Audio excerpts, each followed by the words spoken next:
All right. Good evening today. Always looking at the calendar. Wednesday, 8th of July. Welcome to Tertuliando en Cuarentena. Any of you who have never been here, have never witnessed any of these spaces, is basically Tertuliando en Cuarentena. It's a space predominantly usually in Spanish. That's why, hence the name. Tertuliando, which basically is a fancy word for conversing, conversating, dialoguing, exchanging. And this is a space that has been going on now for over 3 months. And tonight, my name is Angel, by the way. Tonight, or Angel, tonight I have a good friend of mine joining us straight from up north in Canada. Let's do the magic here. My friend Andrew Hill. Let's bring him on board. Ahí vamos. Hey, Andrew. How's it going, mate? Okay. I got you on mute. Let's see. Let's see if we can. There we go. It should work. Let's You hear me see. now? Yes. There we go. Yeah. There we Hey, go. bud. How you going, man? Good, man. How are you? Good to see your I'm face. wonderful. Wonderful. Good to be here. Good to be. Yes, igual. Same here, man. I was about to say the same thing. So, for all you who haven't, as I said before, something I like to bring about is that you can feel free to comment, feel free to ask any questions, and as I'll see the questions pop up, I'll bring them on board. Okay. Y nada. So let's get on board. Let's start this thing off. We like to start off talking about the present time. We like to start talking about the present context, the setting in which we find ourselves in, and a setting which is quite the globalized phenomena because it's not as regionalized as other scenarios and maybe other events that we might be experiencing in other times. But this pandemic has kind of, been a one blanket over the world kind of thing. Of course, every place might experience it quite differently. But I want to know maybe how has this period been for you in particular, for you, your family? What is the routine that this found you in 3 months ago? How does that affect that routine? Like affect in the sense of how did it change it?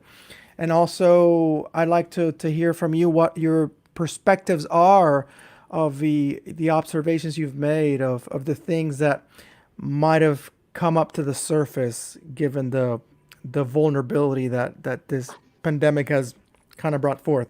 Your observations on that, you on a personal level, your family, and the routines that you were a part of that were definitely abrupted because of this. And feel free to share.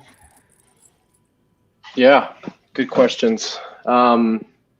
It's funny. I feel like so we started isolating in quarantine in our home in March, around March Hmm. 16th or 15th or something. So in some ways that feels like it was yesterday. Um, Hmm. but at the same time, it feels like we've been doing this forever. Like the new normal is here and feels normal, as much as I don't like it. But um, so I'm up in Ottawa, Canada, which is about the size of Seattle, um, maybe about 2 hours west of Montreal and 4 hours east of Toronto. So you definitely get four seasons up here. So we were at the tail end of the winter when this started, which made it a lot more difficult, just mental health wise. I've got depression and anxiety. So being stuck in a tiny 3 bedroom, 850 square foot home downtown Ottawa with three boys and a wife and a big dog. Uh, it wasn't hard right away. Like the first 3 weeks was kind of like fun. We ate like shit and watched all 23 Marvel movies in the first 18 days. And then Perfect. after 3 weeks, we were like, okay, I think we need maybe a little bit of structure with Hmm. school and work and all that. So that's where it got kind of tricky because the weather was still pretty much garbage until mid-May. Um, so yeah, I'd say like April and half of May was hard, like finding our rhythm as a family. because I've got a day job. I work for the government. I also lead a church community up here, which we started last year. So that all had to go online, which we've been meeting same day and time, just over Zoom. And that's been going as well as it possibly could. Obviously, like, I'm a flesh and blood person, so I like being around. As introverted as I am, I do love being around people, especially in a setting like that. But we've been making it work online and making great connections online and having good conversations, and got into a rhythm with the kids' schoolwork. And my wife's a photographer, so her work slowed down quite a bit. Obviously, she couldn't do lots of shoots as much right from the beginning. So yeah, found a new rhythm with work. And then once the summer weather got here, like mid-May, end of May, since then it's been a lot better. Just to be able to get outside, and yeah, go swimming and go hiking and stuff. So Ottawa's very spread out. So we're downtown, so we tend to we're right in the market, just like a few blocks from Parliament Hill. So a lot of people from the suburbs come down on the weekend and don't, not everyone's social distancing and wearing masks like they should, but it's a lot better where you are, if the news is any indication. We moved from Houston 2 years ago, as you know, so I'm kind of glad we're not there right now, just based on how it's being handled. But we explore our neighborhood, weekdays, and then on the weekends we tend to go out in the country and do a hike or find a swimming hole or something. But yeah. So what interesting times. What would you say are some of the things that you've kind of a little bit overall commented on the happenings socially speaking? What things might you have been able to observe that are very, I hate to sound redundant, but are quite observable in terms of what these last months have brought forth, or maybe immediately or quite gradually? Yeah, so I would say it's interesting being in Ontario, which is the province where we're in, where we've got so our prime minister is a Liberal, our premier, which is like our governor, is Conservative. Not a huge fan of either one of them, but it's been interesting watching them handle this situation. Mm-hmm. And it hasn't been perfect, but for the most part, I've been somewhat pleasantly surprised at how they've handled it overall. Yeah. So really taking, like, I haven't been to my office for my day job since March. The kids were pulled out of school, never went back, stayed home. They just issued finally this week a mandatory mask. Everyone's got to wear a mask if they're inside any public space. Mm-hmm. But it's been interesting, checking in on how things are going in Texas, which is where we moved from 2 years ago. My wife's family from down there, so we lived there for 2 years, and seeing how they're handling it, and then seeing how, places like Scandinavia is handling it in Asia. So it's all very different. And I shared this online this week, but I'm going to butcher it. But Sarah Bessie, who's a writer that I really appreciate, she tweeted something out mid-March, like at the very beginning of all this. She lives in British Columbia, so she's a Canadian married to an American who also spent time in the South. And she was talking about the difference between, generally speaking, between Americans who are all about like personal freedom and rights, and Canadians, generally speaking, are a little bit more have a collective mindset. Yeah. And I've felt that, being back, and then, watching stuff on social media and from the people that I'm friends with on online. It's a little bit less individualized up here. Mm-hmm. We like our security, but it's a little bit more collective than, my individual freedom. There are people like that up here for sure. Hence they had to implement the mask warning. But for the most part, I think Canada's doing, the best we can with this right now. And then it's, to add to that question, it's been really, really interesting uh, watching all the conversations going on surrounding race now. Claro, Um, también also, yeah. it's with George Floyd, and when it first happened, I thought, man, why do people that never cared or talked about it before care now? All of a sudden, like why is this essentially turned into the biggest civil rights Yeah, movement in history in terms of people marching and protesting in numbers? that's a It's the really good largest question. one now, and I've been thinking about it forever, ever since it happened, and all I can think about is, I think it's because I think a lot of people that didn't have the time, to care before, we're all stuck at home. We've got the time. We're kind of like forced to sit and deal with it. So Mm-hmm. call that a silver lining. I don't know. We'll see if people are still talking about it in a year or two and things go back to normal if people still care. But I know for people that I'm surrounded with in my community, there has been, an awakening in some people that I just don't see going away, which I think is really, really, really important because this is just something that we just, I, as a white guy, need to address my own personal racism and Claro, biases which are there, right? So it's been claro. interesting in this context, paying attention to that too and having those conversations, which just need to be had. And I think it's so far ingrained into the genetics of society that it's I mean, at least speaking for myself, man, like, like in Spanish, we usually, especially in Puerto Rico, we use like the diminutive to kind of like cutify talking when we feel that what we're saying is a little bit harsh. And we have, like when we refer to a black person, you could just say negro, una persona negra, a person that's negra, black.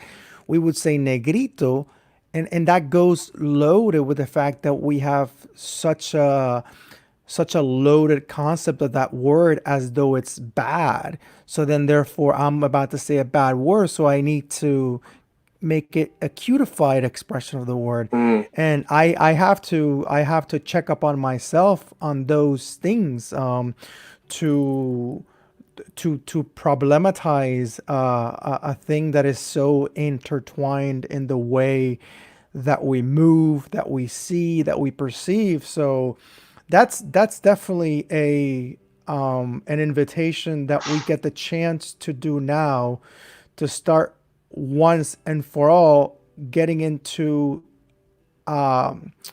an old assignment that we have been procrastinating so much because it didn't exactly affect us. And it mm, still doesn't directly affect us, the way that it would affect a black body.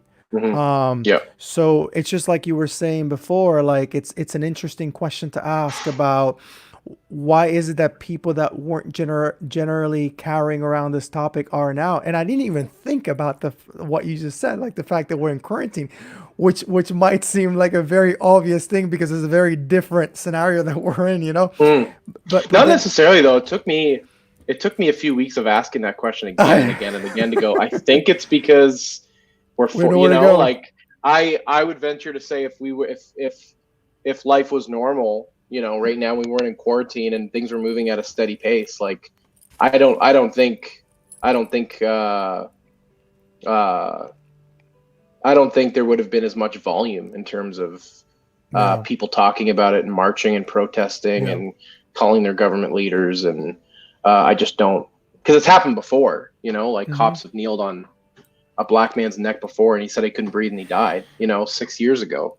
It was all over the news, To but the why point that now? And I think we've it's got the become an time. emblem. Yeah. Like I Yeah. can't breathe has become an Yeah. emblem because it's Yeah. happened a numerous Yeah. amount of times. So that definitely calls us to. I mean, it's too many deja vus Yeah. to simply go on. But the fact that we're in quarantine, that definitely should play a role because that calls into something that hasn't happened before. That is something different. And I think also I asked myself the other question you said, like I want to see, and it's not to be pessimistic or anything, but just to be on the check. Like I wonder, like how long it'll endure, because this is Hmm. since it's such a trend now, And Hmm. this is not to descend Yeah. to like really step on the genuine motive that many people have, but it's Yeah. trend in the sense that it's everywhere, so it's hard to Yeah. escape it. Yeah. I And it's wonder safe. how long. Now it's See, pretty safe. exacto. It's not as Like costly.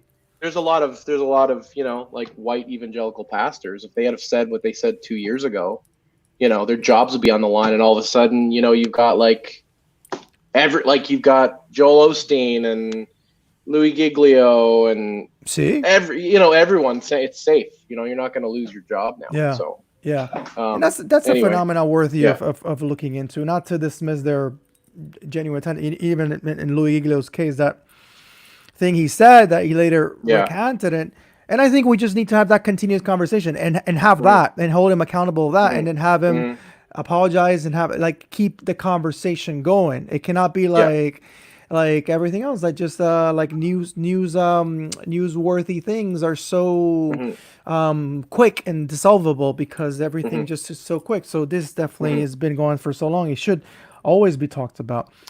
So something I like to do here and to get to know the guests that I have on is to share what you in your opinion what you in your opinion might gather as experiences and moments in your life that you think were cathartic, to the point that to the day you remember them, like turning points, like incidents, processes that you look back on, and that man, this thing happened to me, and this definitely helped shape the person I am right now, for good, for bad, for whatever.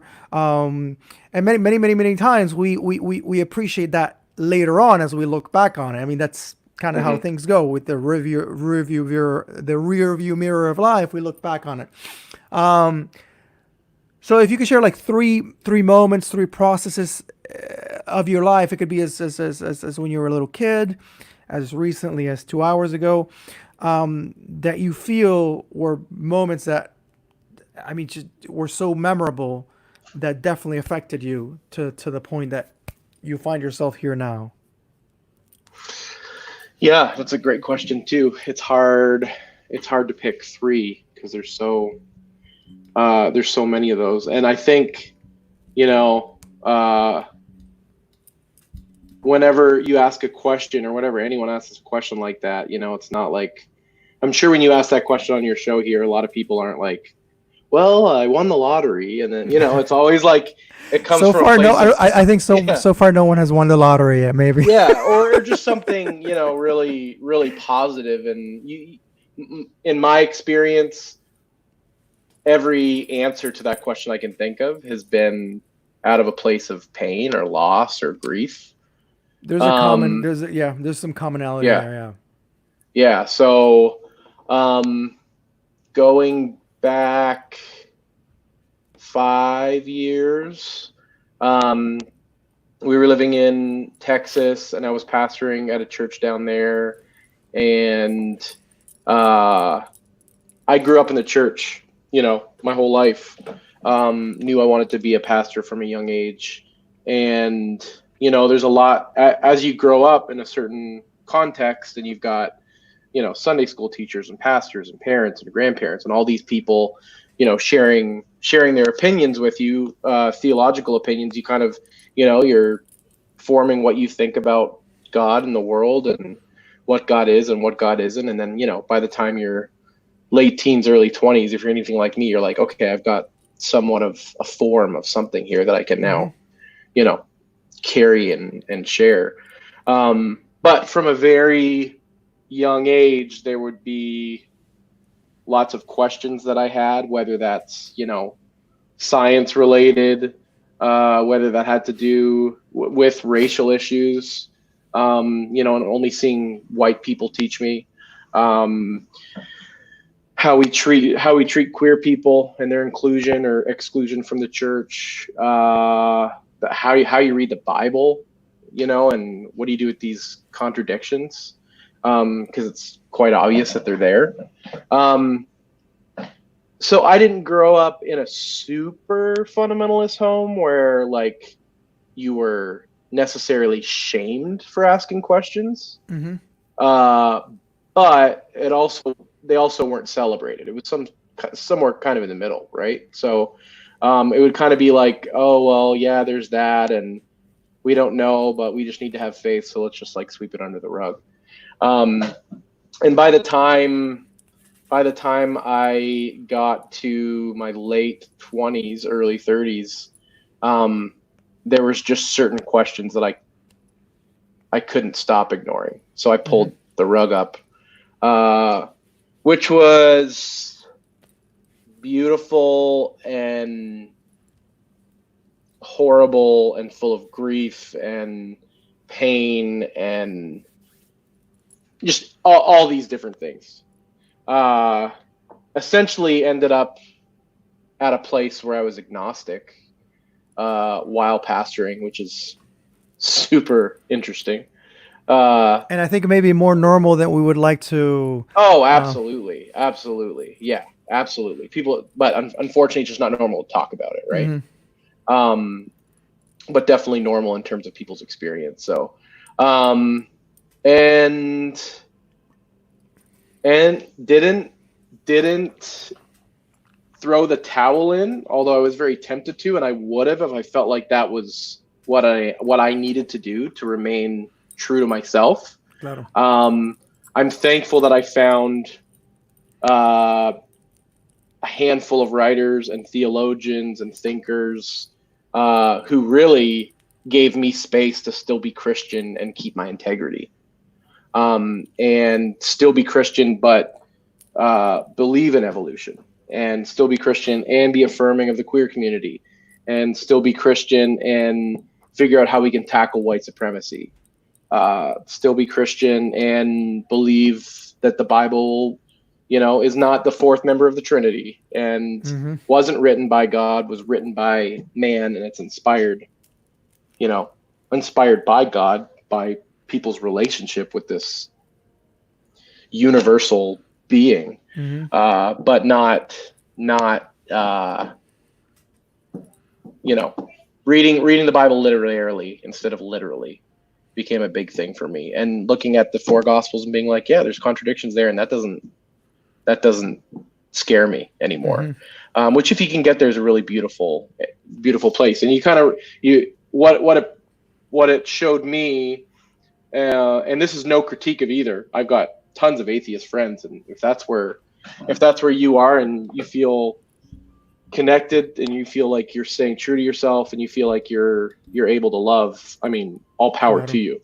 But at the same time, realizing, okay, I see a lot of my atheist friends and a lot of my fundamentalist Christian friends actually interpreting scripture kind of the same way, and that's both literally. One's reading it literally and denying it, and one's reading it literally and embracing it.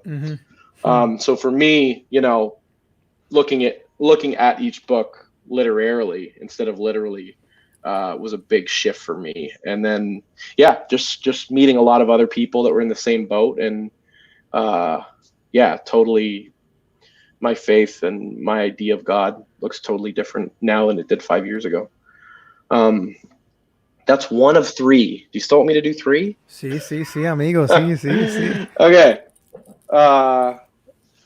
I'd say the next one was maybe 2 years after that, and I had deconstructed and reconstructed a large portion of my faith.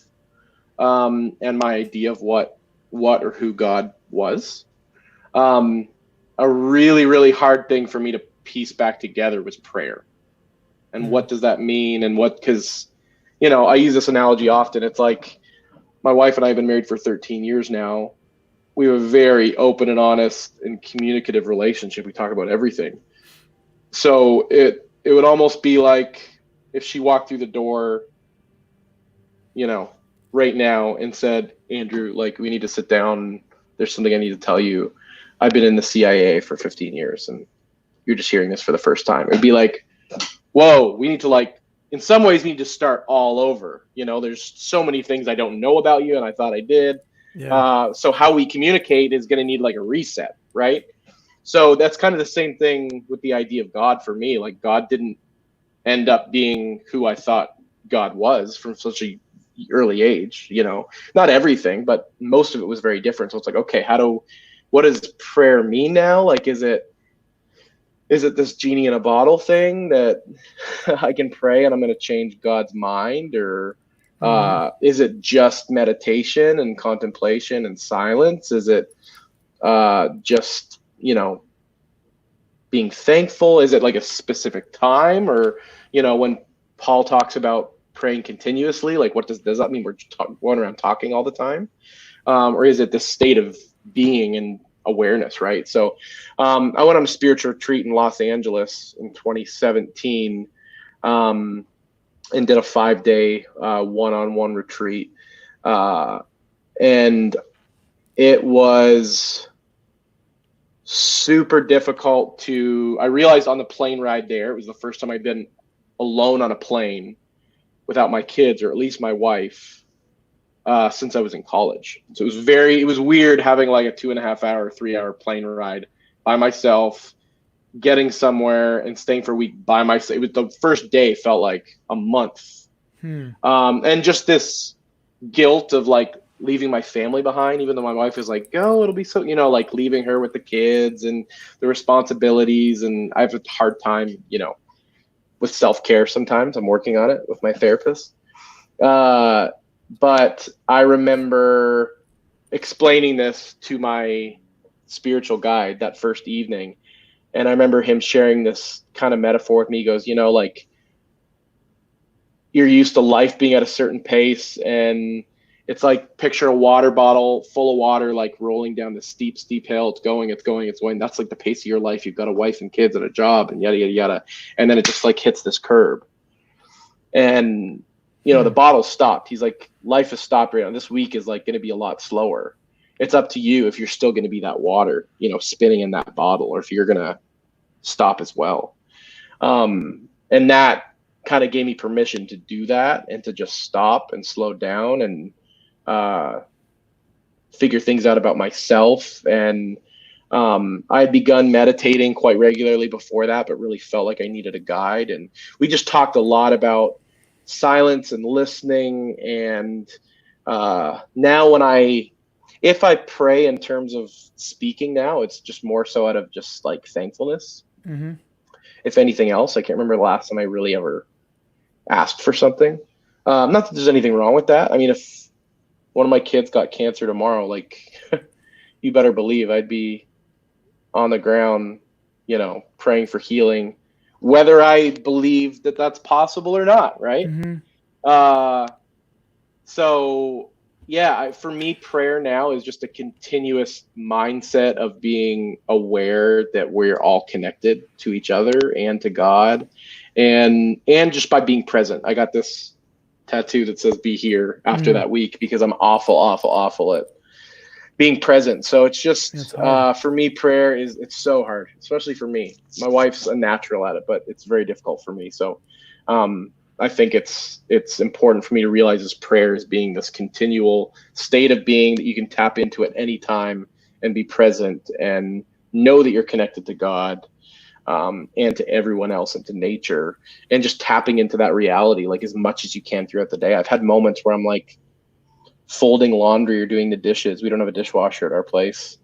So it's this little ritual, that you get to do once or twice. And when you do the dishes or when you do laundry, like, who actually thinks about doing the dishes or doing the laundry when they're doing that? No, you're thinking about whatever else you got to do later, right?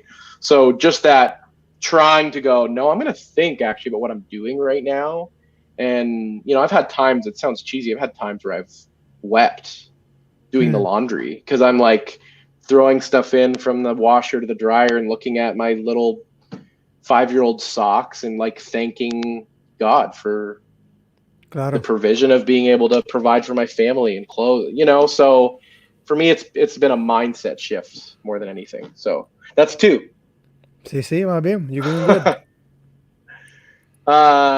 Third one was, I don't want to say the most painful, because deconstruction was probably the most painful and jarring. But I don't know. This is maybe just about as painful, was getting canned from the last church that I worked at in Texas. it was becoming very clear to me and them that my new beliefs about God, which quite frankly, I arrived at a place where God became more loving. So how about that? Hmm. Wasn't really jiving with them. So very more specifically, uh, in terms to do with the queer community and me being very outspoken about how that's just something that I believe the Big C Church, for the most part, have just gotten completely wrong. Just like we were on the wrong side of slavery and the wrong side of women leading. This is just another one of those issues that's literally killing people, and we're we're not where we need to be there yet. So great reason to get fired, but obviously there's lots of pain surrounding that in terms of it being our community for 7 8 years and people that we love, and yeah, it just kind of felt like the rug was pulled out from under us. Yeah. But at the same time, it led us to come back to Canada, which is where I'm from originally, and start a new community up here, which is something that I've been wanting to do since about 2003. So, Yeah. as painful as that was, it led us to what we're doing now, and it's really beautiful what we're able to do up here. So, there you go. I think it's I think that could be emblematic to life, you know. It's you know, in Spanish we have a saying that I totally dislike and I totally do not agree with it, but I'm going to use it here as an example. And it says, no hay mal que por bien no venga, which means there's nothing bad that happens that it's the before math of something good hiding behind. And I don't like that saying because it can be quite desensitive, and it can quite be disregardful of people that are going through really painful times, you know, and to Mm, suggest that, oh, this is just a little prelude to the great things to come, you know. mm-hmm, But what I mean is that is that emblemic to life is that life is always going to go on. Life is always going to go on. It's up to one whether we continue to go on with as much as time as we need to pause. That's completely fine, and that's mm-hmm, also a little bit part of going on. mm-hmm, mm-hmm, So I think we need to also address the wrongdoings as they are wrongdoings, not like, mm-hmm, oh wow, it led me to this. Oh, thank you for that. No, that needs to be that is not that could not be turned into a formula or like a program of like you curriculumalize that and say, well, this is a great curriculum to make have people go through yeah, this shit yeah, so then they can no. yeah, yeah, I think that yeah, speaks more about our resilience than mm-hmm, about what mm-hmm, happened there or mm-hmm, then and the injustice that was done or whatever mm-hmm, shit happened. It speaks about our resilience, and it speaks mm-hmm, about maybe our capacity of reflection further on. I think one does not negate the other to mm-hmm. say anyhow. But I would you didn't mention this, but like I like this because it gives me an opportunity to know a little bit and bounce off some things, and then the conversation is just flowing more organically. But the reason we know each other is not as is not in the logic that we were in the same place kind of I think at the same time Yeah, in Australia. Like we didn't know each yeah. other back then. It's What? When kind were of you like in there again? hindsight. What years? '05 and '06. Yeah, and I was there from '03 to '06, so See, so yeah, it's yeah. so interesting that we were in Sydney at the same time. Yeah, We were there. yeah, We maybe would probably saw each other, but we didn't know we yep, existed. yep, So it comes to you being in Houston, and I was at the time because it was my brother that kind of put me in touch with you, and I was in Spain at that time. I was actually in yep, Spain. So yeah, and you can never undermine or underestimate the power of the randomness yep, and can meet people. We were at the same place at the same time. We didn't meet each other, but I happened to be in Spain. You happened to be in Houston. That's when we met each other. yep. Met each other, and you were in Australia, and I was in Australia, and there were reasons for which we were in Australia. Mhm. Why were you in Australia? Share a little bit about that. What motivated you to go there? What was that experience like while you were there? I had my experience, and maybe I'll share a little bit, tiny bit about that after you. Share a little bit about that. What was going on Yeah, then and there? yeah. So to back it up a lot further, it was probably my obsession with Australia probably began in like second grade. It was like the first country I was super like excited about visiting. Mm, Um, with I reason. think it was. I think it was. I think it was after watching. Do you ever see the Disney movie The Rescuers Down Under I know which one you're talking about, but I haven't seen with it the full length. golden hawk? Hmm. You need to get yourself on Disney Plus and watch The Oh, Rescuers I Down do Under. have it, but I'll put that in the list. I do have. I'll put that in the list. I think it began with that. I was just like, what are these accents? And look at all the cool animals, and it looked beautiful. And so then from then on, it was like any school project I could do where we had to like choose a place or an animal or a city or whatever. It was always Australia. So I knew from probably about halfway through high school, I was coming to terms with what I wanted to do for the rest of my life, and that was to pastor. So when it came time to pick a college to go to, I thought it'd be really cool to go to Australia. Hmm. And a friend of mine at the time suggested this place called Hillsong, which I think after digging into it more, I was like, oh, I think I know some of their songs, Hmm. but I didn't know what Hillsong was. But after looking into it as a 19-year-old kid, I thought, oh, this place looks really cool. So went to Hillsong Bible College, So which is this kind is of, you. at This least at is you that time, it was like, straight out of high school. No, you didn't go yeah, to. like 6 months after Okay. I was done high school, I worked for a little bit and then went and I can't speak to like what it's like there now, but uh, after the first couple of weeks, I was like, oh, this is kind of more like a camp than a college. The courses were a little bit of a, it's more like a Bible camp.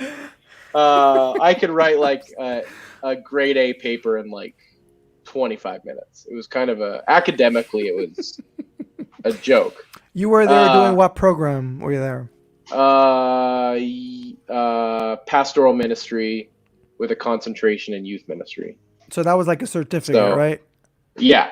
Okay. So I did that for the first year, Hmm. and then about I fast tracked a little bit. I finished 2 months early, so I could start a new intake for a Bachelor of Theology program Hmm. that Hillsong Church was hosting. But it was offered by a different college in the area. It was called Southern Cross at the time. Now it's called Alpha Crucis. But so I switched into that because just wanted something a little bit more academically challenging. So enjoyed for the most part enjoyed that course. Like I had some really good profs and some good discussions and met some great people. Became very disillusioned with the church the more I got involved. And by the end of it was just like, yeah, this is just not Because my of the jam, not my style. as a result of some of those college courses that were problematizing some things, No, or no. The even though it was a Pentecostal college, and I am the furthest thing from Pentecostal now. The courses were actually really rich, hmm. and challenging, and just really got the wheels turning in my head. So I appreciated that. It was more so the church. It was more so Hillsong Church that I Hmm. became completely disillusioned with. Just seeing their views on money and celebrity and This uh, this program through was it Blue Cross, was it Southern Cross. Southern Cross. Yeah, This was they were in charge of the of basically supplying, like it was yeah. It Hillsong was wasn't really supplying the professors. It was just no, they were just supplying the the like students. lecture halls. Okay, And this, okay, it was they were providing the space, hmm and the this other college was supplying the lectures and the okay, professors and the curriculum. Yeah, okay, okay. yeah. So it's kind of this joint effort thing. So yeah, still like like that's definitely not my jam or my brand of Christianity. But at the same time, just like every, I was born and raised a Free Methodist, Wesleyan from like 0 to 18. Thankful for parts of that, even though I no longer consider myself, a part of that hmm denomination. Yeah, went to a Pentecostal college, Pentecostal church at the time. Was on staff at a non-denominational church with some Presbyterian roots. My first pastoral gig out of college, and then end up in this what we thought was a non-denominational church in Texas because that's the way they market themselves. But uh, under all those disguises, they're actually a Southern Baptist church. So I was like, oh, cool. But So let's not jump there just yet. I really want to, because I want to get to that too. Oh, in your time in Australia, because I mean we're talking about this was 15 years ago. I mean, so it's been some time. It's yep. been some time, and like you said before, we don't know how it is there now, but it's been Mhm. some time. And I'm commenting. It's been some time. I'm talking about you. I'm not talking about the institution. What might you remember in your time there, which entails so many things? This is you living abroad. This is you being on your own. There's so many things that are layering this experience. It's not just you house, eat, shower, Hillsong. No, there's the cultural aspects. Many. I mean, and of course, Mhm. there's a certain level of bubbling that goes into being there. Like you said, it felt kind of like a camp. Was there a particular point that you remember, or a particular moment, or moments that you remember that were like you refer to the experience of the church in particular, that you became maybe suspicious, that you're like, this is just some interesting phenomena? Is there any particular moment or message you heard, or behavior, or dynamic? Mhm. So for me, it became a little bit socially awkward at times, but that's Yeah. perceptually, of course. But for you, what was it? Maybe what was one of those first things? Like I'm looking for one of those first things that became like a flag, or like made you maybe uncomfortable, or a conversation. Yeah. It definitely was a gradual thing. Like there was Mhm. more I'd say for the first like year and a half, 2 years, I was pretty much all on board. Um the last year and a half was like there was just a bunch of little and some big things along the way that made me more and more skeptical.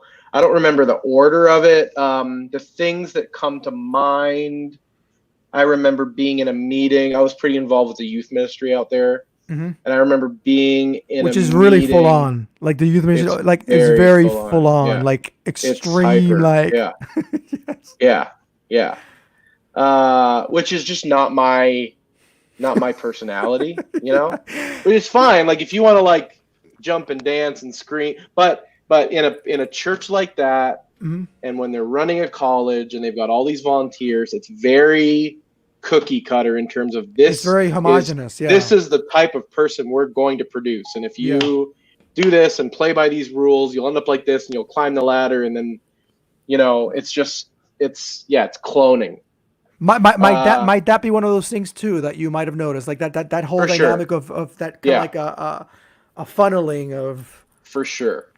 For it's yeah, I don't use the term loosely, but it's cultish. Hmm. Hmm. So there was red flags going on there. I remember sitting in a meeting with one of our youth pastors at the time, and he was going on about uh, every sermon in every youth service or church service that he better see all of his leaders sitting as close to the front as possible, taking notes.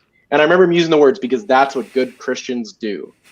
And that to me was just like, oh my, like number one, like I hate taking notes in church. I haven't done it in 20, like for a number of reasons, but one of the biggest ones is I can't, if I'm writing something down and you see something else I can't like follow along. I'd rather listen to it later, you know, in a Claro, recording. claro. So I just remember sitting there and being like, well, that's bullshit. And uh, I attended Frank Houston's funeral, Oh wow, which was Brian Houston, the founder of dad, Hillsong's dad, who's accused who was of a pedophile. mhm. So that Accused and was a very confessed, because not just interesting. accused, he was even Yeah. Oh yeah, confessed. yeah, yeah. And the church, you know, did their best to cover up as much as they could, and still do. I Mm-hmm. think there's still an investigation going on about their complicity in that. So that was a really weird funeral to be at. Not that it's not sad that someone's Claro, life is done, but there was a lot of revisionist history, like at the funeral. I remember Jesus. thinking, ugh. So that was kind of gross. Was the funeral at the church? Yeah, yeah, yeah. Wow. What else? Oh, I remember that towards the end of my time there, the church had applied for a city grant for like at least $1 million. It might have been a couple $1 million to help because the church. I think you were at the suburban campus, right? The Hills Yeah, campus, the big weren't one, you? the new Yeah, one. Yeah, yeah. So I was in the city, the the city downtown campus. one, Yeah. which is really close to Redfern, which is a really rough area of Sydney.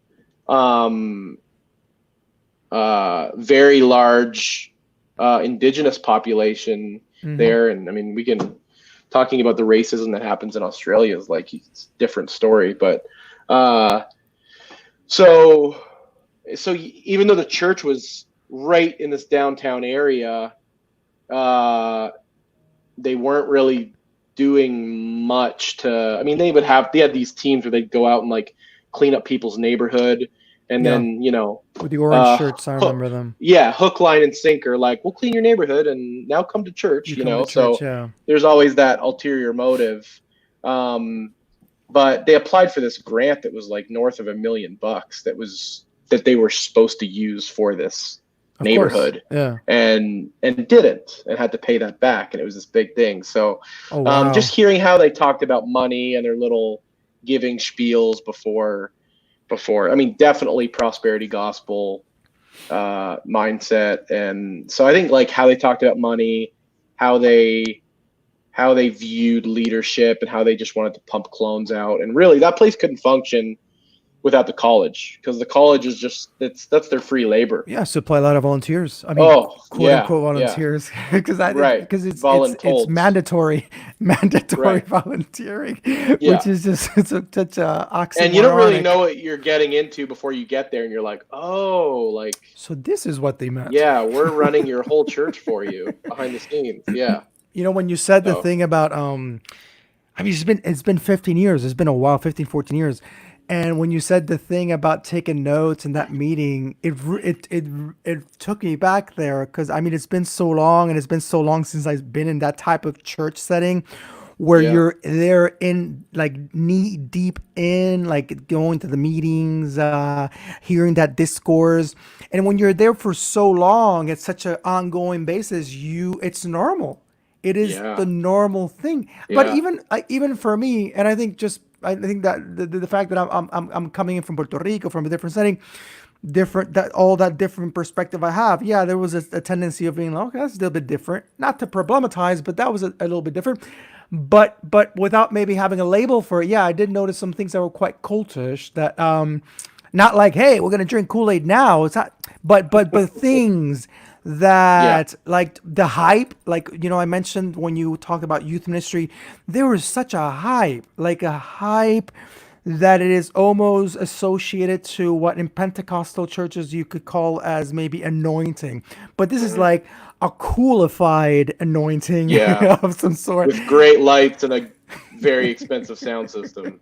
Yeah, And youth leaders that I would even remember were maybe a little bit more on the passive side, and then you see like the performic aspect of their yeah, engaging into that yeah, they have to almost they have to renounce to themselves to bring to bring the cartel experience that they want to portray, Mm. because it's all part of the experience. And I remember Oh yeah. I had Kimberly here, who also was part of Hillsong a few weeks ago, and she reminded me. It's just I haven't had this conversation in a while. She reminded me of things of, like, for example, there was some instances that I remember people acting out, like maybe having manifestations, and then Hmm. within like 20, 30 seconds they would be removed because of the experience was so sanitized that Hmm. they could not. Yeah. I remember this one time this guy was trying to interrupt Brian Houston. It was like probably 15 seconds removed. Yeah. Oh yeah. Um, Oh yeah. you cannot, Not having that. you cannot have it. And then Yeah. they would, and I remember hearing about, like, in the cell groups that they would have about that, they would explain it as though they want to prepare the environment as best as they can. So that's Hmm. how they explain it. It's kind of Hmm. like, like Hmm. where a person might put candles in their house to, well, Hmm. they're preparing the presence of God. Yeah. And it's so logical. Like, you're like, oh, Yeah. okay. It's But true. Like the Holy Spirit won't come unless there's a fog machine that's worth at least yes, yeah, yeah, a yeah. thousand dollars. You know that, Claro. right? Claro que sí, of course, of course. And I laugh, and not very much intentionally. I laugh because it really takes me back to, like, being there and the seriousness of it. There's such a Hmm. serious, I mean, Hmm. to a certain extent, seriousness, like when they're Yeah. about to recollect offerings, Yep. and the whole discourse that is prepared before Hmm. recollecting Hmm. offerings. And Hmm. then I'm like stepping out of it as I'm now, like, so many years ago. But it's not exclusive to Hillsong. This is just kind of No, like it's not. Yeah. Yeah. Yeah. it's But very it's a brand. normal. They've got to protect the brand. It's their business, and it's a multi-million-dollar machine, right? So they'll protect that brand at all costs. It's all about self-preservation, and don't dissent, and don't question, and don't be divisive or negative and ask questions, or you're You'll be a gone. And stumbling block. they've got a whole line of clones that'll be happy to Are replace ready you. to replace you. Yeah, you Yeah. are. Yeah. You're not indispensable. And I mean, like, there's always. I mean, there's no 100% evil. There's no 100% evil. So, like, yeah, Mm. my time there is memorable. I make some great friends. There's no 100%. Oh, that's just it Yeah. was. There's always, life goes on. Yeah. When A lot of you people too are surprised when I say I wouldn't go back and change it either. claro, that's And that's what I was university. getting to That before, right? Like, street university. my, yeah, and the time I had growing up in the Free Methodist Church, and then this time in college, and I mean, I met my wife there, and made good friends, and saw a different part of the country and some neighboring countries, and it's all part of my story. I would never want to just go back and erase Claro, all the painful parts, the parts that I don't agree with. If anything, it gives me more empathy for people uh, in churches like that still, or coming out of churches, and being able to relate. My theological background in terms of denominations that I've dealt with and been a part of is so wide and rich and diverse, that it's very easy for me to understand, um, a person in any corner of claro. the faith and beyond. So I'm thankful Quite for that. plural. Yeah. Do you remember, like, leaving, like, when you left? What was your experience leaving, and where, like, where were you going? Like, I mean, you did the you. I assume you finished. What was that like? I don't know if you already were in a It was relationship with your partner pretty, then, or what was the whole yeah. thing like? So my wife and I saved the best for last. We started dating 5 weeks before I left, and she still had 6 months left. So, I mean, we had Irony. known each other for, we were hanging out tons in the last like year and a half, 2 years. Hmm. But we never started officially dating until 5 weeks before, and then we've got 6 months of long distance, right? So, to tell you the truth, like I checked out of the Hillsong mindset, and I just knew that's not an environment that I wanted to be a part of for many reasons. Hmm. Thankful for my time and the things that I learned. from good leadership and terrible leadership, because it makes you part of who you are. But my time leaving was solely focused on my relationship with this new girl and figuring out how we were going to do long distance and what I was going back to. It wasn't until it wasn't until the year following that I started working at a church. In Canada. In Canada, which is what I wanted to do, right? So Mhm.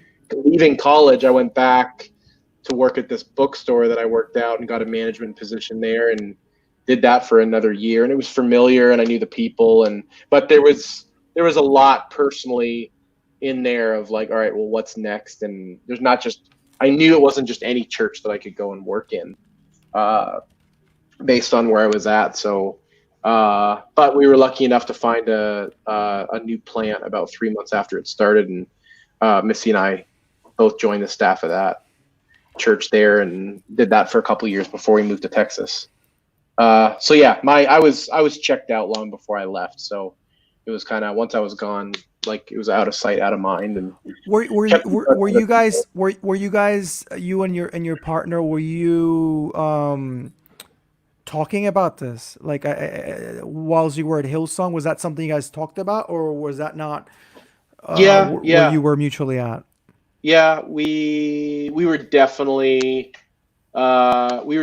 becoming disillusioned, I think, at the same time.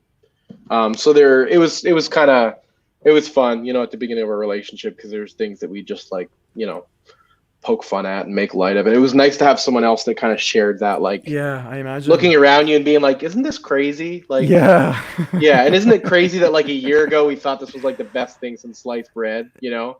So we were thankful to have that, and you know, a few others in our little community of friends that, yeah, you're definitely made the outcast if you're poking fun, because yeah, you're right. It's they take their brand and their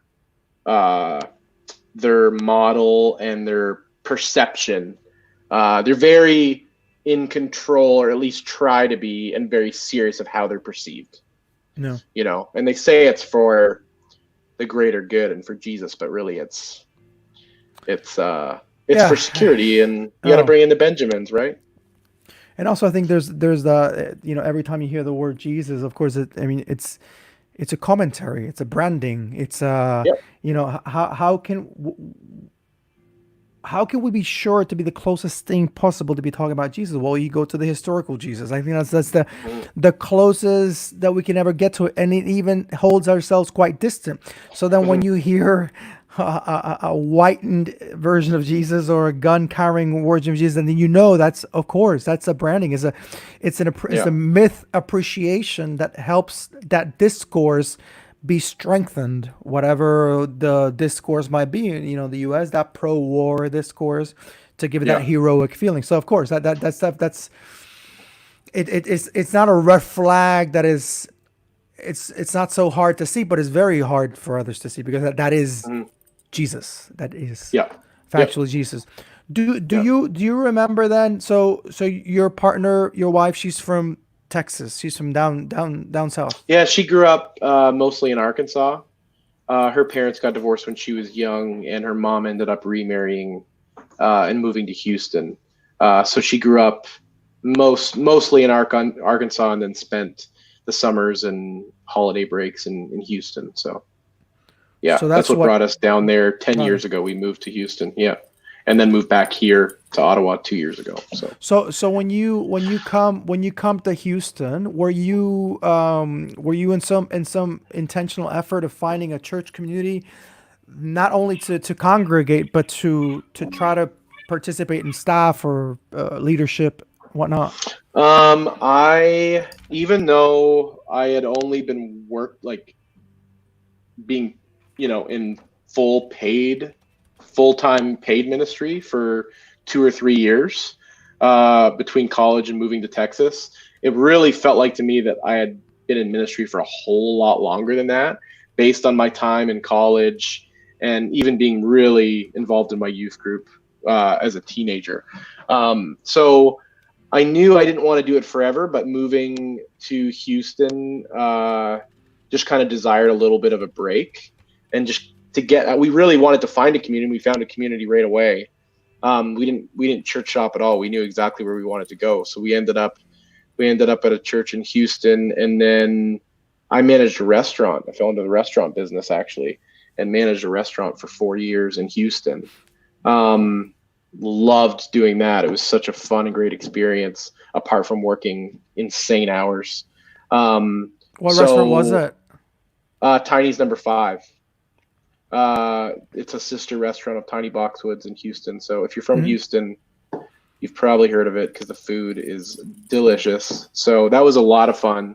Oddly similar. A lot of people were just like, "How do you go from like ministry to managing a restaurant and a staff of 50 people back to ministry?" And I'm like, it's 80% the The same job. same. Like it's all Yeah. hospitality. You're making people Working with feel at people. home in this environment and Uh, building a community. And we really, it was the type of place that we really, I'd say 75, 80% of our folks were regulars. So you really get to know them. So it was really very similar. I wasn't like preaching to every table. But my pastoral only my some of them. pastoral gifts, yeah, no, none. My pastoral gifts were flexing all the time, right? Because you just got Yeah. people coming in, and you're, Claro. I love being around people and creating community and getting to know people and having good and meaningful conversations. And you bring food into the mix, and that's such a sacred thing. Claro. Uh, Yeah. but then I was really, after 4 years of that, was really itching to get back into ministry. And one of my good friends at the time actually approached me about working at the church that we'd been attending already for 5 years, and we loved it. So I was like, yeah, let's. I didn't even have to think about it. I was like, let's do it. I've been itching to get back into ministry, and we already know this place, and we're comfortable. So it felt really natural. Yeah. I think there was someone because I knew about Ecclesia for even like since like 2009. Yep. And I think I was just looking for because when I came to visit my siblings or my sibling because he was the only one living here with his wife. Um, I was like, oh, because at that time they were going to another place. I was looking for a church that would be different than the suburbia type of churches that. Yep. And I Yep. found this one, and I think there was a girl from Hillsong that was going there for some time. Tiffany. Emily Yinger, Oh, Emily. um, Okay, I don't know her. Chris Yinger's younger sister, and I think Chris Yinger was doing the Yeah, I theology think he was. I think he was in my course. tattoos. She had tattoos, and oh, it's Yeah, a yeah, she. It's a yeah. she. Chris. Yeah, I know Chris. Christina. Yeah, yeah, Yeah. I know exactly. We've talked about this before. Yes. So I Yes, we think were her in the same sister course for together. some Yeah, time yeah. maybe was going there like Okay. back in Yeah, yeah, yeah. oh 08, oh 09, whatnot. Right. And I think I talked to her a little bit about it. I never did go. Yeah. Um, so I don't even know what it was like back then and whatnot. Mhm, Not. So you're there, you're congregating, you're part of the parishioners, the community. mhm, Um, you're having been in a church like Hillsong and now being mhm, in this new church which is mhm. different. Yep. Did you, in the time that you're there, you're congregating, were you not, I don't know, like paranoid that that you would rephrase? So did you not find common things, or did you find different things that encouraged you? Like sometimes by law of contrast, maybe in our own nature of being, we tend to do comparisons. Did you find Yeah. yourself doing these comparisons between your time in all the way in Australia and then now being also in another diaspora in Houston, Texas? Not really. Yeah, and not really. Not at the beginning because the two churches are just totally different. Hmm. Um. Uh. The music was great, but it wasn't showy. Yeah. If that makes sense. It didn't feel like Oh, a it makes a concert where lot there of wasn't sense. like the light and fog show, and Hmm. uh it was a lot more like down to earth and scrappy and innovative and uh yeah, just kind of like this ragtag group of like real people, or so it seemed. Hmm. Uh and definitely lots of genuinely real people for Claro, sure. claro.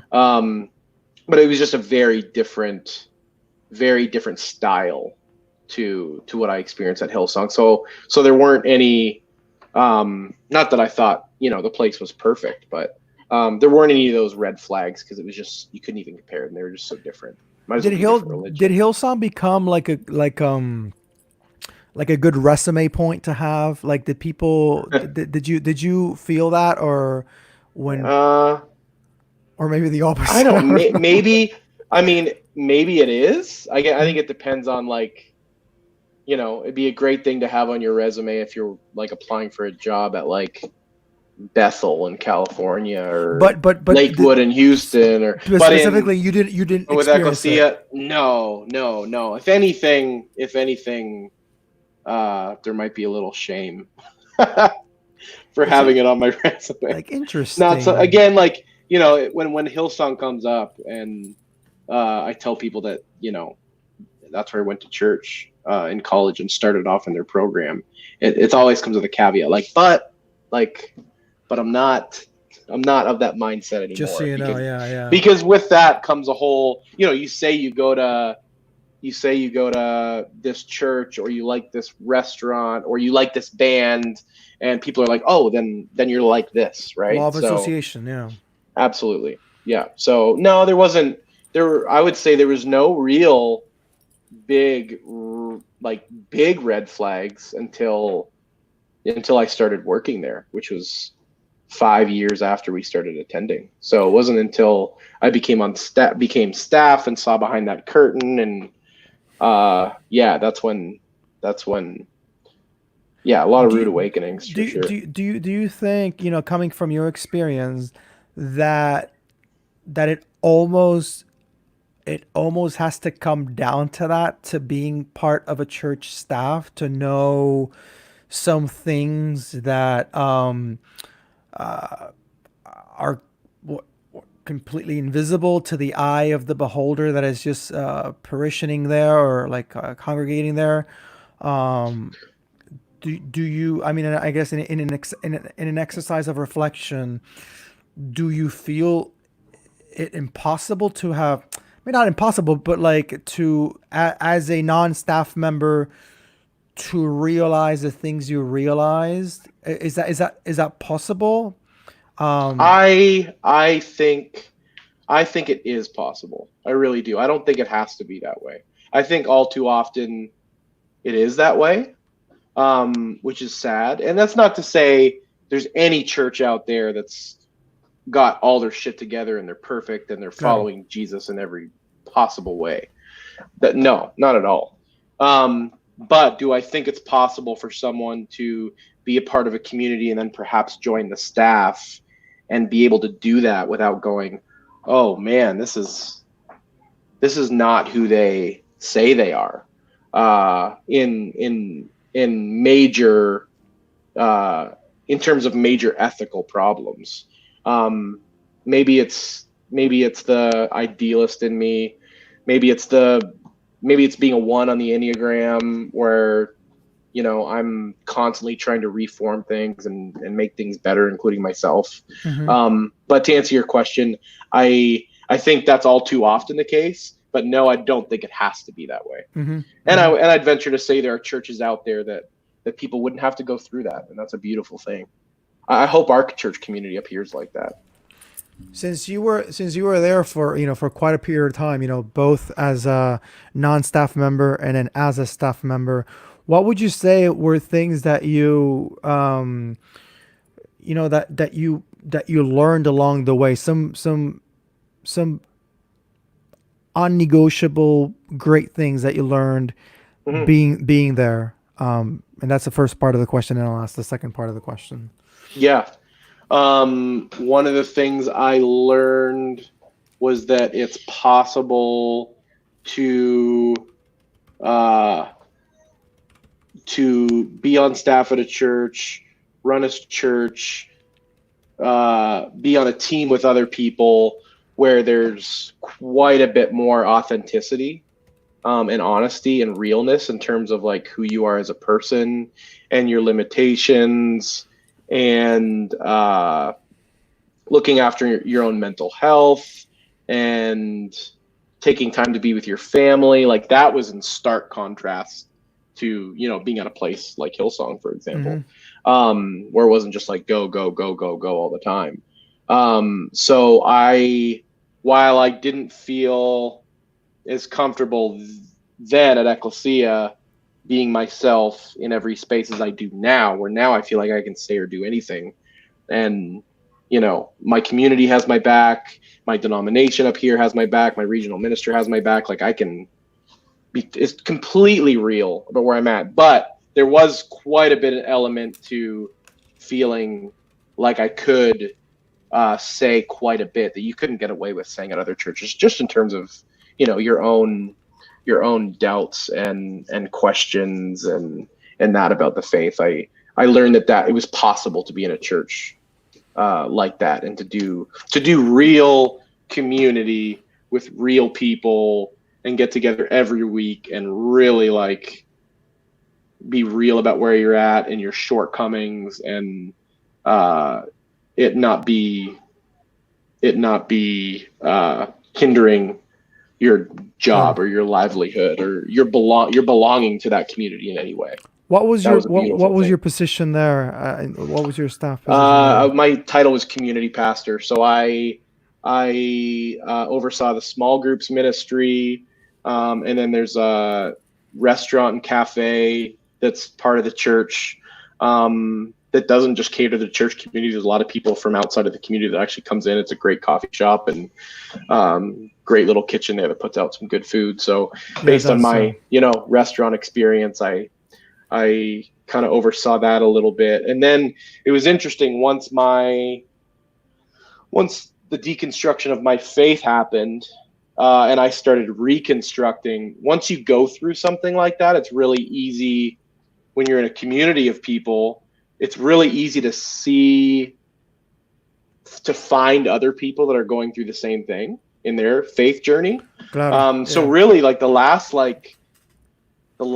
year or so of my job, kind of more, I was still doing the same responsibilities, but a lot of my job, just by default and where I was at and the people I was interacting with in the community, really kind of morphed into, I was kind of the go-to pastor before, if you're really uh, having doubts or questions in your faith and you want to, because there's not a lot of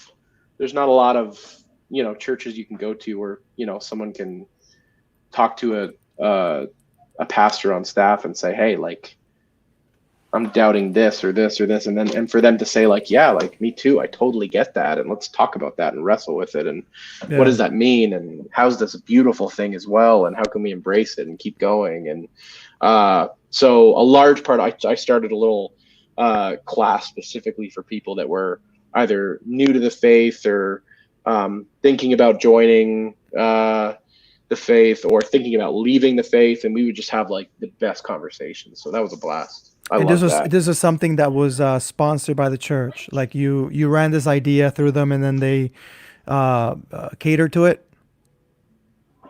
You're cutting out there. I couldn't hear you. Okay, let me You're see. frozen Can you hear me? Give me a second. a little bit. Am I better now? Let me see. Give me a second. I'll refresh. Give me a second. Don't move anywhere. Give me a second.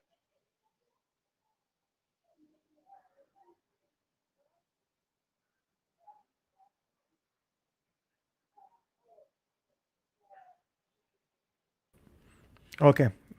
Hear me better now. Hello. Hello. Check, check.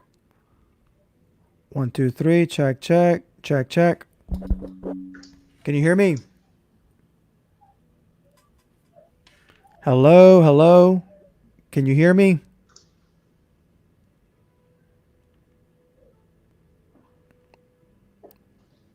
Can you hear me? Can you hear me? Okay. We'll wait. We'll wait back for Andrew as he connects back in. I think he's having some technical issues. Okay, let's see. Let's bring him back on. Let's see if it. A ver. Now better. Yeah, that's better. Okay. The aliens are interrupting our. All good. Where would we do without at least one technical glitch? You Oh, of got course, we gotta have it, man. It's just, it'll seem too utopic. What would you say was like, the question I was asking you was that little group that you formed, was that like Mhm. church sponsored, like the church was thumbs up with that, Yeah, you were yep, yeah, okay, okay. yeah, yeah, When do you feel that in your pilgrimage there you had maybe your first cringeworthy moment, I mean, because you're no longer just parishioning there, you're staff. So yeah. I mean, as much as you feel comfortable talking about, that you had a moment that it kind of made you just your stomach turn a little bit, and Yeah. maybe, as you said before, maybe commenting on the other thing we were commenting about Hillsong, maybe it was gradual, maybe it was something gradual. The first red flag actually made my stomach turn more than a little bit, and that was 10 months in. I was told by another pastor on staff that our lead pastor turned down uh, a gay couple the right to have their baby publicly dedicated or baptized from the stage, from the main service, and that we would dedicate this baby privately but not publicly because of how it looked. And Hmm. that was the first big red flag for me.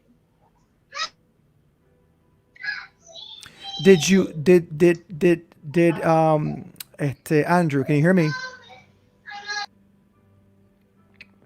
Okay, wait back for him. I think he's having some issues with the connection. Let's see. All right. Yeah, folk, if you have any comments, questions, you feel free to pop them up. Let's wait for Andrew to pop back in. Bum bum bum bum bum bum bum. All right, let's see. All right, Andrew, can you hear me? Yep.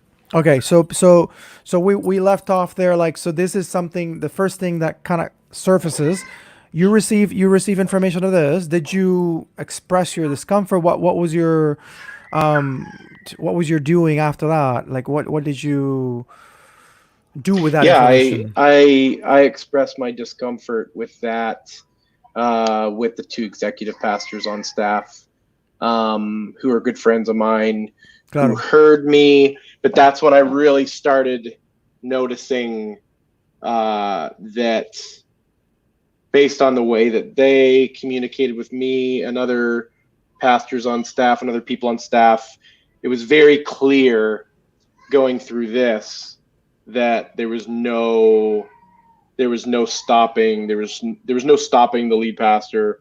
There was no conversation to be had. This was very much like his way or the Condescending. highway.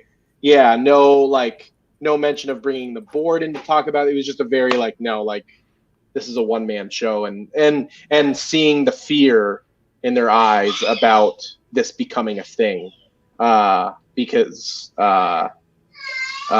yeah, he just doesn't put up with that. And whatever happened to those Yeah, the people that wanted to dedicate the baby? Did they I assume they were members, or there were people that were going they there? were. Yeah, they left after that. Okay.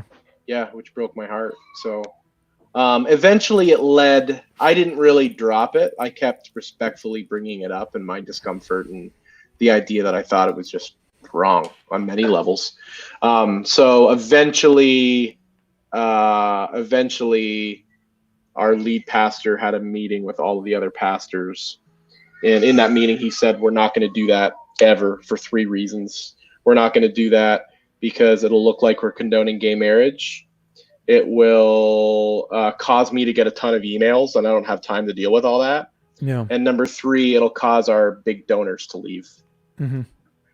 So once those words were uttered, it was like, oh man, this is more problematic than I even thought, because here we are, basing theological decisions on who it's going to piss off and how much money they have to give us. So It's It was interesting, rough. the homosexual topic within the church is usually one of the most costliest things, and almost not quite pun intended, costly in terms of money too. Like Hmm. like Hmm. my good friend Jay Baker, when he came out, he lost Hmm. all the support that he was receiving from this uh, big organization, this big church. The story with Bishop Carlton Pearson, Yep. when he came out, and his was kind of odd because it was about the whole health thing. So, Yep. but attached to that is the whole necessity of condemning homosexual people. So Yep. that does seem to be like when Tony Campolo came out. Like, I mean, um, who, by the way, who just recently, I think, suffered a stroke. So, Stroke. Yeah. yeah, I Yeah. want to Saw send that. my thoughts out to his family and Yeah. and him. Yeah. Same. So it is very costly to inconvenience in the whole Hmm. LGBT topic Hmm. issue. I mean, you're still working there. Like, I mean, this happens, and as you said, like, it definitely resonates within you. Like, this is wow. This is quite tangible now that it's being Yeah. expressed as these three things. So Yep. what was it after that? I mean, what was your do as humans we kind of have to put things a little bit in the back in the drawer to kind of keep on going. Did you put this in Yeah. the I drawer a can't little do that. bit, or what did Yeah. you do? What did you do? No. It. If anything, it stayed out on the table as a centerpiece. Um. Yeah. I can't do that. I can't. There were mornings where I was up until 4 o'clock in the morning, unable to fall asleep because this was just eating me alive. So it was it was just after that meeting where he uttered those words that I quickly came to the realization, okay, I can't. This is not a place that I can stay and do ministry if this is the way it's going to be done. So, um, but it was, I don't know, 9 or 10 months after that they beat me to it and cut me loose and gave me severance to keep my mouth shut, and here I am talking about it. Do So if they did that, so then you were definitely kind of talking about it, like you were oh this yeah, was yeah, like yeah, sue me. was this only Yeah. going on in your mind, or did you feel or hear other colleagues that were also concerned by this Oh yeah, yeah, yeah. One of the pastors, I remember it was it was on our way back from that meeting. I rode back in another pastor's car. He's still on staff there. He still works there. Mhm. And I said, we unpacked that whole meeting in the car on the way home, that whatever 10-15 minute car ride on the way home. And I'm like, this is crazy. Like, can you believe he just said that? And like, what are your thoughts? And he was like, oh, I hate it. He's like, I completely disagree. I agree with you. He said, and he said these exact words. He said, I disagreed with Chris once a number of years ago, and he made my life hell for 6 months. So I promised Mm. myself I'd never do it again. Wow. So, and he's still on staff because, you know, Survival. I was made an example, right? Like, this is what happens if you question the authority of this one man who's not accountable to anybody in Yeah. that church, including the board. Yeah. Yeah. What would you say are some, and that using a person as example. This, I mean, this goes back to the dark ages. This goes back way as a tactic of like when they would like lynchings, when they would behead people in public, when they would Roman Colosseum, all these things that go that back of using people. I mean, the lynching of MLK, the killing of John Lennon, the killing of Gandhi, they're all kind of systematic examples of threat will deal with the threat. Che Guevara, all these people. And this is not to compare you but Yeah. that Please same don't. but the same principle Yeah. of and at best, to give benefit of the doubt, we got to remove this. We got to Hmm. pop this Hmm. pimple, remove the Yep. pimple, Yep. and not take care of the acne, which is the real problem. But I'm not gonna take care of the acne. This is just a Yep. pimple, Yep. decorative. Yep. I still show that I have a nice clean face. Yep. Yep. So Again, you it got to protect the brand, right? Yep. claro. Yep. Yep. And it's really particular and interesting because this whole thing, like talking, going back to Hillsong, this became an issue a couple of years ago at Hillsong. And I remember there was this kid that used to go there. I don't know if he still go there. Ben Gresham, I think his name is, and he's an openly gay man. And he was there attending, and he actually even met with Brian. I think pressure came to such a point that Brian Hmm. agreed to meet him, and they had a cordial Oh meeting and yeah, yeah, yeah. I everything. remember hearing about this. Yeah, yeah, yeah. Yep. So this Yep. was definitely a thing that was problematized. But Hmm. then again, nothing in reality, nothing of substance No. No. ends up being done. I think it's Yep. a good PR. Like, he met with this kid, and I'm sure he's more than capable of doing it. He's not a Brian is a relatively smart guy. He knows how to conduct Yep. himself.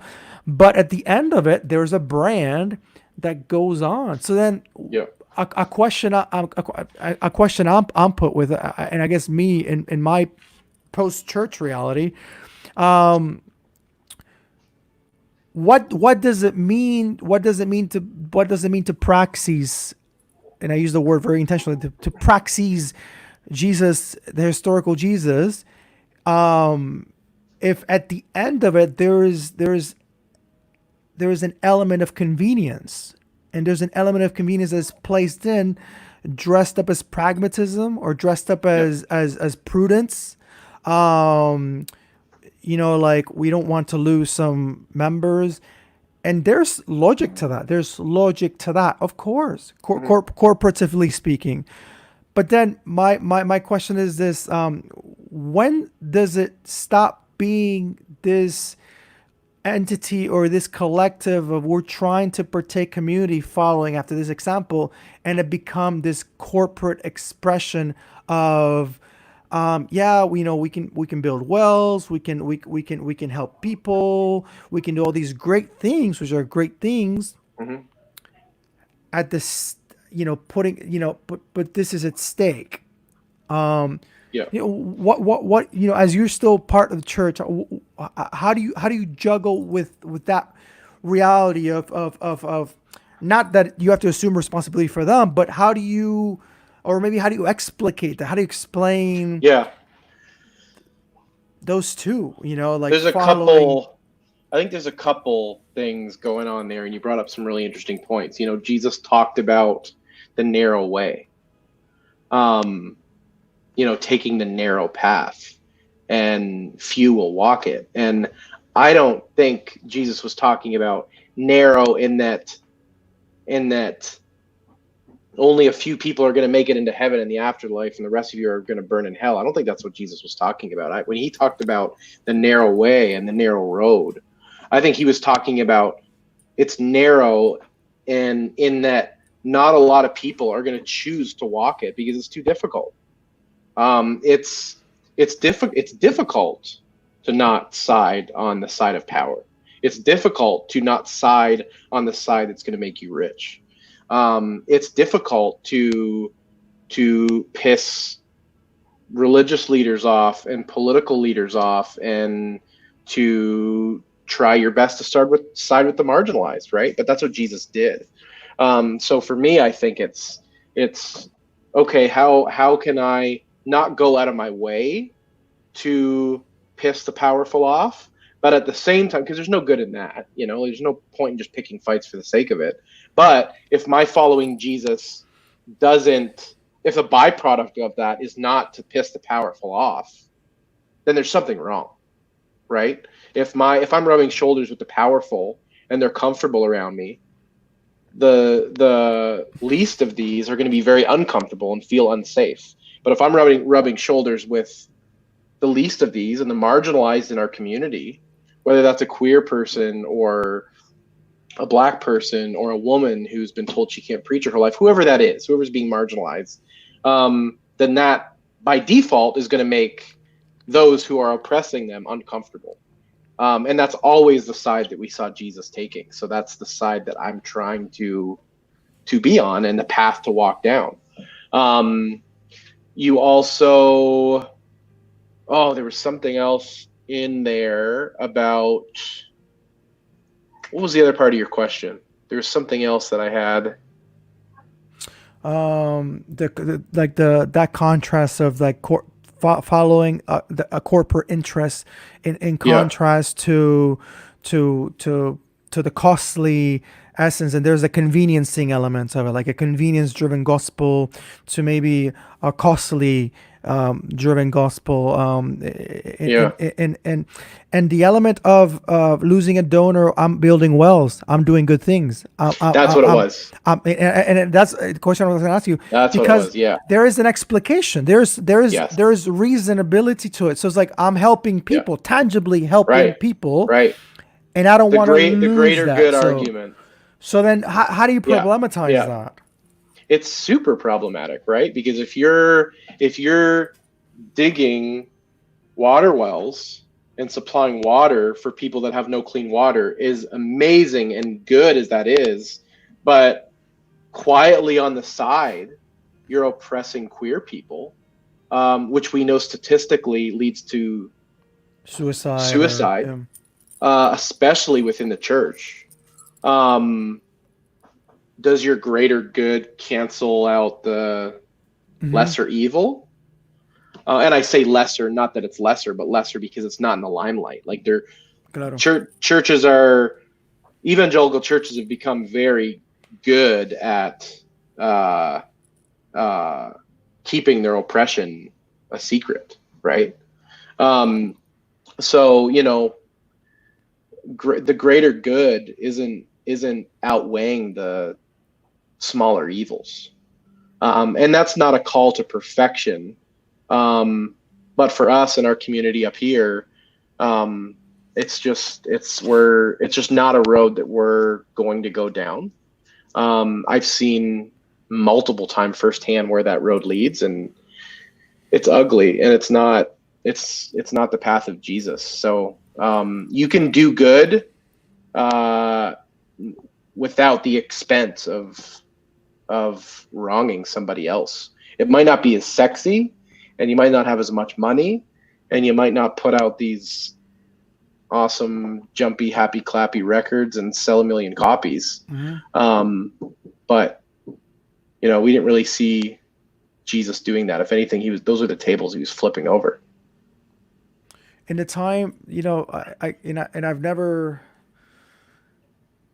when we're representing a club or whatever, we kind of stop becoming we kind of stop being associated with people. We kind of become like a name or like a brand, Mm-hmm. and then there's like a dehumanizing aspect to that sometimes Mm-hmm. Mm-hmm. happens so very intentionally. Sometimes it just happens Yeah. because this is a system that we're in. Yeah. When you Most of the have, time, I do think it's unintentional. yeah, I think people start off from a very good place, and it's then ingrained, and yeah, yeah, but that needs to be problematized. Is being a bit of a problematic myself, and having this continuous tendency of overtly analyzing things, and not conforming to things, not waving this information as a flag, or sovereignty or whatever, but there is a level of worriness that goes into that, because you become, as I say, um, el loco del semáforo. That means like the crazy guy that's in the traffic yeah, light asking for money, or you become that person. You yeah, become, and yeah. I don't mean to legitimize that assertion, Mm-hmm. but to people, you become that person because you are a 1 out of 10. You are a minority in that. When you are no longer needed in this church, what does that do to you emotionally? Like, I mean, because you're gone. You're fine. What did that do to you emotionally? Like how do you work that through? in that time, Yeah. you've been living here, you've been in this place that you called home, both Hmm. state, city, church. Now you're no Hmm. longer. What did that do to you all over, and how did you venture into that new road? Yeah. It was hard. It was really hard. It was one of my best friends at the time that had to do the dirty work of firing me. Mm-hmm. Most likely because the lead pastor just didn't have the cojones to do it. Mm-hmm. Um, so that was extremely, extremely hurtful, and it's just it's a rough thing to go through to have your entire community kind of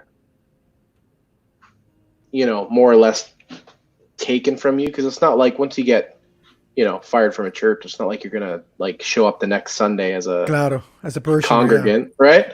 uh Hey. so yeah, we just felt like we lost our whole family, and that's there's quite a number of people who I keep in touch with, Yeah. most of whom who have left now for similar reasons, and a lot of shit hit the fan after I left in terms of things being exposed with money, and how the lead pastor there just you know spends the church's money like his own little piggy bank. But so lots of those folks have left, and I still communicate with a lot of them. But it was hard, and it was also really hard for me to see what that did to my wife and kids, because they're the innocent bystanders. My Yeah. wife couldn't have been more supportive. Uh, She was in my corner every step of the way, but she didn't do anything directly to have her community ripped away from her. So and then, like, two of our three kids, that's the only church family they ever had, and our other one was 10 months when we started going there, so they knew no different. So um yeah, it was hard. It was very difficult, and there was lots of grief. But at the same time, I remember driving, leaving the parking lot that day after I was fired, and sitting at that first stop sign and just feeling this weight that had been on my shoulders that I didn't even know how heavy it was just lift. And it mm, is as hard as it was, and as emotional as it was, and as sad as it was, and full of grief, there was a freedom that I didn't even knew awaited me, just to get out and from from that leadership and the toxic staff environment. Not to say everyone on staff is toxic, but uh, you know, but some. yeah, yeah, Is in this space that I have, like Tertuliando in space. I mean, every conversation is different. But if there's something that I really did not appreciate whilst my time in churches, it's just the lack of transparency, the mm, lack of yeah, just being fucking real, the yeah, lack of I fucked up, yep, and I'm here admitting it and not expecting anything, not here as lifting up this like a certificate of I yeah, can be back again and do the same thing and assume the same yep, power role. But I mostly always lacked seeing that. And then yeah, and I wonder, and I experienced something a little bit not close to your experience, but it's an interesting dynamic in the school I was working here in Texas. This the power play, and the power play of I establish a narrative as a principal, whatever, and you congregants or you staff members are submitted by it, and then mm, I scream wolf, and of course there's never ever going to be any wolf. You're delusion. You're yep, delusional angel. yep, And again, this is not to claim victimhood, but when you problematize things, you get most certainly ostracized, and yep, then in your case, you have your family there, direct family there along you too, so that must be on the heavier side. I'm there at school, I'm by myself. I mean, my brother works there and everything, but when you and it also has to do with the fact that you cannot see things and ignore them as much anymore. You're like, hmm but I hmm don't see that right. I don't see yeah, this yeah, right. And I say, yeah, well, I'll problem says, I say, I don't think that the salary that my colleagues have is right. And hmm talking about it It's a but Angel, you don't talk about that. But why Hmm. don't you talk Hmm. about that? So Hmm. when in the church, it's Yeah. like, why don't you talk about the things that you clearly see that are not lined Hmm. up with supposedly the frame and model you're allegedly claiming to be following? Yeah. Yeah. So then, Yeah. Absolutely. how do we? Because that's still going on. I mean, that's still Hmm. going on. Maybe in Hmm. that church that you were part of, and Hmm. that's still going on in many other churches. So then, as you are still part of this body of these bodies, I don't want to singularize Hmm. these bodies Hmm. of people of faith, of spirituality, of practitioners. How do you problematize that, and at the same time, how do you become an active ingredient? How do you become that yeast Hmm. that problematizes that, and doesn't just become, and this is only at a perceptive level, because you could just be like, oh, that's just the guy that's always criticizing things. But Yeah. Oh, totally. Yeah. because that is Yeah. obvious, that The is amount of times I've been scapegoating. called divisive. And Yeah. there's trademark Yeah. words for it. But how Oh, how yeah. because how do we maintain a level of congruence? And when I say congruence, in the sense of like, we're not being nihilistic. We're saying this system is shit, but we Hmm. can make it better. So how do we Hmm. make this Yeah. better? How do we make this world, as a, for example, many people say another world is possible? How do we start working towards that? And what are your experiences maybe in Yeah. venturing in that? I think for me personally, and again, as painful as the way my last pastoral role at a church before, the church we're in now that we started, how that ended and how painful that was. Again, I wouldn't trade it for anything because it taught me so much. And I think wherein lies the problem is if I look at the toxic leaders who I've worked for or served under or led under in the past and demonize them so much to go, oh, I could never do that. That's the problem. Because then I think the people that look at people like that and think I could never be that way are the people that end up being that way. Mm, For me, it's just like for me, it's looking at it and going, and actually having the shit scared out of me to go, oh my God, like I could do that. I could make those mistakes. Um, I could treat the church's money this way. I could treat the people I'm leading in this way. And um, I think for me, it's just a constant checking in and going, how can I, how and who can I be accountable to? Um, whether that's conversations with my wife, with my partner, with our church board that we finally had set up at the beginning of this year, when when we joined the denomination that we're a part of up here now. They offered to give us 50,000. I'll be completely transparent here right now. I have a day job that I work for the government during the day. I don't take a salary from the church at all. Um, I have a Patreon that I raise money separately, but it's, I don't know, something like $600 or $700 a month, so it's not a lot, but it's something and it helps, and we're thankful for those people. Um, but we don't take a salary from the church, mm, and we have been given $50,000 over the first 5 years from our denomination to help get us going. So, they cut us a check for $2,500 every quarter, and I think I had the first two or three of those checks I didn't cash for months. They were sitting on the desk I'm sitting at right now because I didn't want to cash them until we had um, a board in place, yeah. a group of people that were elected in by our congregation, not by me or my wife, that we could make those decisions together. Um, would I have if I had cashed it, would I have blown it on myself? Probably not. But I didn't even want to put myself in that position because I've Claro. seen I've seen what people do when they're put in that position, and I just don't even, you know, I don't even want to have that Entertain be a that. thing. Mm, No, not at all.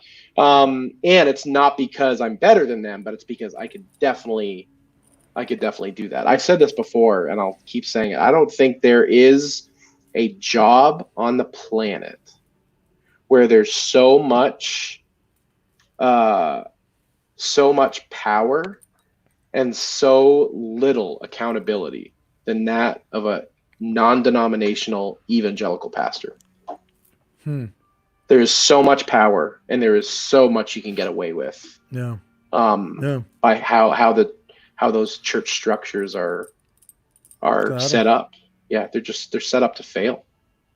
And the narrative Yeah, the yeah, the narrative that person can establish, having a captive audience every Sunday, and yep, even more days of the week, to arrange so that the atmosphere or the ambient or the infrastructure, economically and socially speaking, in that place could work in that person's favor. I mean, yeah. Oh, totally.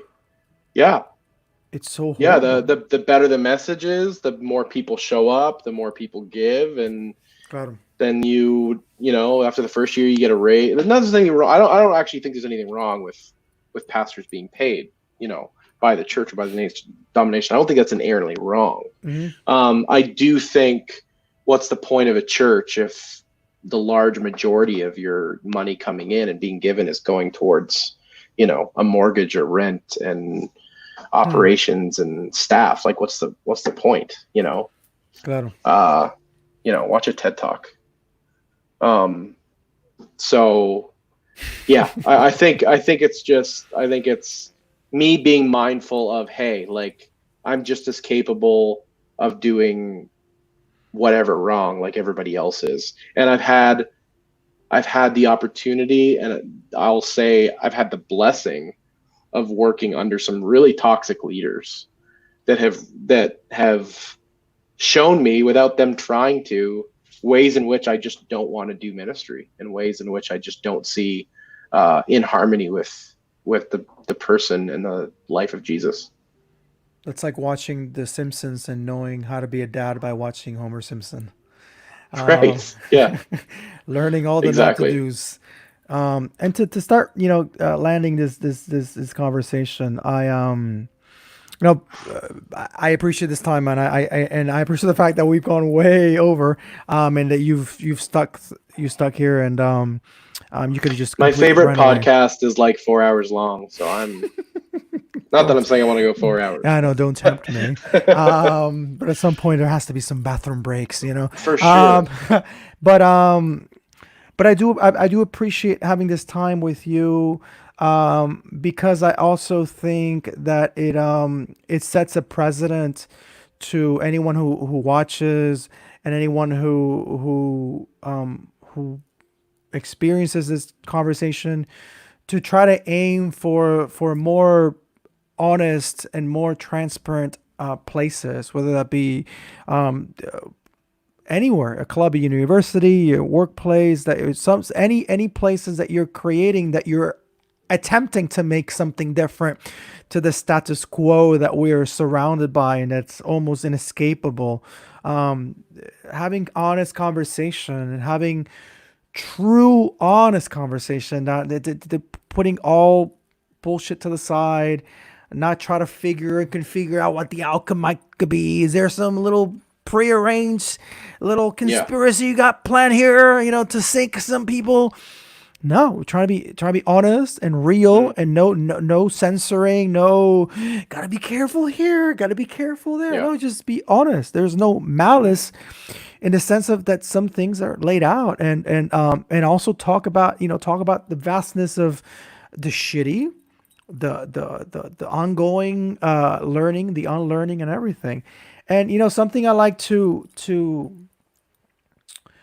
end these tertulias with is talking in perhaps in reflection mode, and a question I've configured for the past few weeks, has been to, which is a very typical question. It could be quite a cliche question, but I try to reapproach it. Um, and I do this too. I do a lot of introing to bring suspense. It's like, what is he gonna say? I'm like, what's he Um, gonna ask? and And then sometimes I just lose my string and be like, what was I going to say? Um, but in this case, I've asked it so many times I won't forget it. The looking back on your life and also looking forward in the imaginarium of perspective building. What would you, and just as honestly and as honestly as you can, as honestly as you can conjure, what would you say are things, thoughts, actions, methods of things that you gather you want people to remember you by,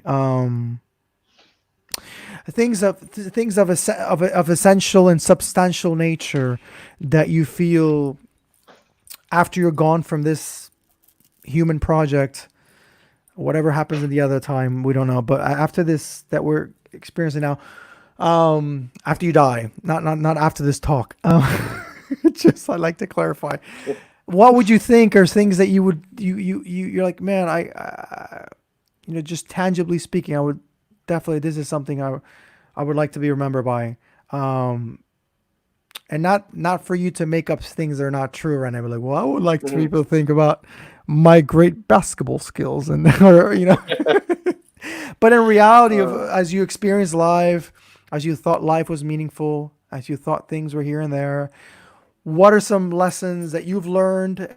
You also kind of attach a little bit to that you would like other people to learn as well, and attach to that thing of the memoriam of your time here.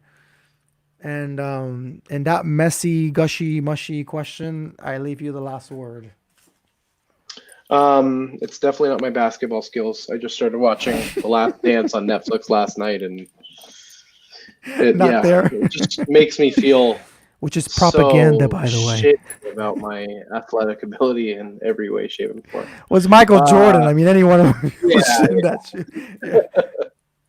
Yeah. um, I forget who first said it, but uh, someone I've heard being interviewed, or maybe it was in a book, or I'm not sure who said it, but they said the most important person in my life is always the person that I'm with in any given moment. So right now, the most important person in my life is I know you. Mr. Rogers had a little bit of that. Did he? Okay, Yeah. he did. He told whether he said that or not, he lived by that. Hmm. Absolutely. So, which means the most important person in my life right now is you because I'm here with Gracias. you, talking to you. And I think that's something that I want people to feel and to remember me by. Not so they'll think I'm a good person, Hmm. but just because, if anything, I've learned over 36 years on Earth is that everybody, introvert, extrovert, atheist, Christian, everybody, um, wants connection, wants human connection, and Claro. wants to be seen and wants to be heard, and really wants the truth. And I don't mean that in a spiritual or philosophical way, but I mean wants the person that they're with to be truthful in every way, shape, or form. And people don't want people deep down. I don't think want the bullshit. Um, they want relationships where people are going to be honest and truthful. And for me, integrity is I want to be on my deathbed and to go, I'm not dying a perfect human, but at Hmm. least I'm bringing my integrity with me. Yeah. Integrity to who I am as a person. And I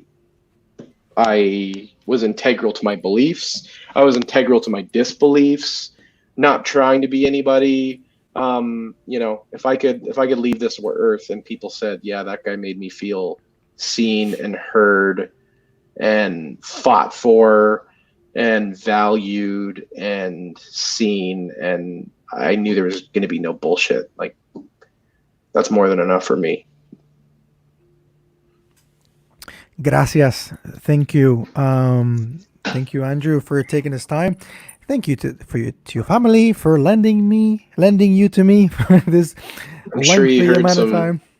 I'm sure the mic on these headphones picked up a few Claro, but that just adds squeals, but yeah, that adds some it's seasoning to life. the conversation, of course. Heck yeah, man. Absolutely. Yo soy Latino, so having some musicality in the background is definitely an always present part of life. So, gracias, all those folks out there, amigo, amiga, watching, and that you pass by, and whatnot.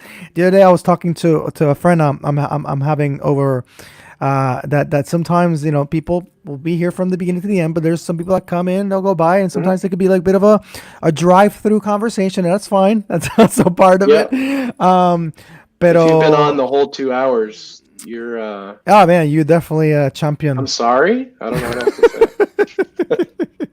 But at least no one's watching you, so maybe you could be like partaking of a beer, or drinking, eating something, and at least you have that comfort and whatnot. Yeah. So gracias a todo, and we'll see each other tomorrow. Those who are going to be partaking here tomorrow, and I like to close off with these thoughts, are actually of a very well-known astrologer from Puerto Rico, who actually had a Netflix documentary released today, which I saw and is really good, really good. It's called Mucho Mucho Amor, Oh, you and posted that. Yeah. yeah, Yeah. Is it yeah, good? yeah. It's Cool. great. It's good. It's a great I'll have to check watch. it out.